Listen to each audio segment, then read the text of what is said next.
संगणक वापरता येत नाही, मोबाईल फोन चालवता येत नाही, ऑनलाईन भरता येत नाही, तिथे काउंटर उघडलंय. मी जा महापालिकेत खाली तिथे एक मोठा सर्व्हिस काउंटर बँकेसारखं उघडलंय.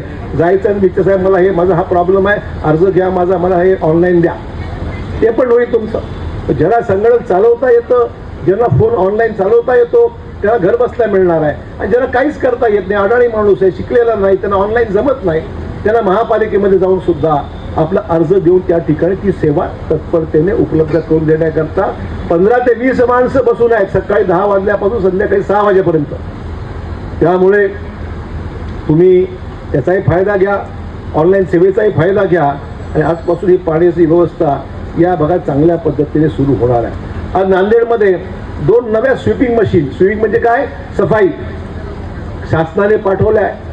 राज्यामध्ये देवेंद्र फडणवीस साहेबांचं आपलं सरकार आहे, त्या सरकार नांदेडला याच्या अगोदर पाठवल्या. आता नवीन 2 गाड्या अधिकच्या, तुम्ही निवडून आणलं म्हणून अधिकच्या 2 गाड्या पाठवून दिल्या. चला, जेवढी मती जास्त तेवढ्या गाड्या जास्त, असं ठरलं आमचं. त्यामुळे तुमच्याकडे 2 नवीन गाड्या स्वीप मशीन. रस्त्यावरची घाण, खूप माती साठलेली असते, कचरा पडलेला असतो, प्रॉब्लेम आहे, तर त्यासाठी गाडी आणलेली आहे. ती गाडी मी त्यांना म्हणून दिवसा चालवू नका, रात्री चालवा.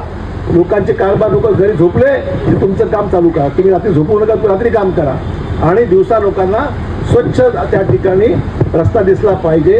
रात्री तुम्ही साफ करायचं आणि लोकांनी घाण सकाळी करायची, असं कार्यक्रम ठरवतो ना. घाण करायची नाही असं म्हणतो, त्यांनी रात्री साफ करायचं, सकाळी तुम्ही कचरा टाकायचं बाहेर, असा कार्यक्रम बंद करा. लोकांना सवयी लावल्या पाहिजे.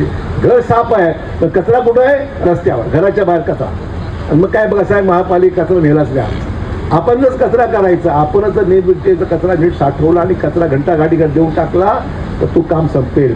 आणि सिमेंट कॉन्क्रीटच्या मेन रस्त्यावरचा जी घाण आहे, कचरा आहे, धूळ आहे, ती सगळी गाडी ती साफसफाई करू. रात्री म्हणले रात्री 11-12ला सुरू करा, सकाळी 4-5 वाजेपर्यंत पूर्ण शहर ते साफ झालं पाहिजे. रस्ता मुक्त म्हणजे सुंदर झालं पाहिजे, सुंदर शहर, स्वच्छ शहर, अशा प्रकारचे काम झालं पाहिजे. त्याचप्रमाणे मी त्यांना हेही सांगितलं या 100 दिवसाच्या कार्यक्रमामध्ये की आपण सगळे गटारं साफ करा. या भागात काय सगळं हा जो नगर आहे तुमचं, या ठिकाणी पाण्याचा निचरा होत नाही, हे लोकांनी मला सांगितलेलं आहे. तुमच्या नवीन कॉलनी झाले आज कवठ्याच्या परिसरात, बऱ्याच मी ठिकाणी जाऊन आलेलो आहे. त्याच्यामुळे साहेब पाणी भरतंय, पाणी या भागात शिरतंय, घरात पाणी येतंय, पाणी बाहेर निचरा होत नाही, हाही प्रश्न आहे. तो आपल्याला बघायचं आहे, त्यात मार्ग काढायचंच आपल्याला.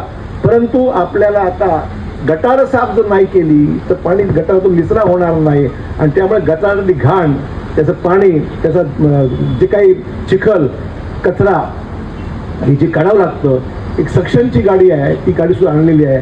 ती ते तुमच्या गटारातलं सगळं घाण सक्शन करणार, त्याचं पाणी जर असेल ते पाणी साफ करून तेच पाणी फ्लश करण्याकरता, गटार साफ करण्याकरता सुद्धा त्याच पाण्याचा उपयोग होऊ शकतो. अशा प्रकारची रिसायकलिंगची सोयसुद्धा त्या नवीन वाहनामध्ये आहे.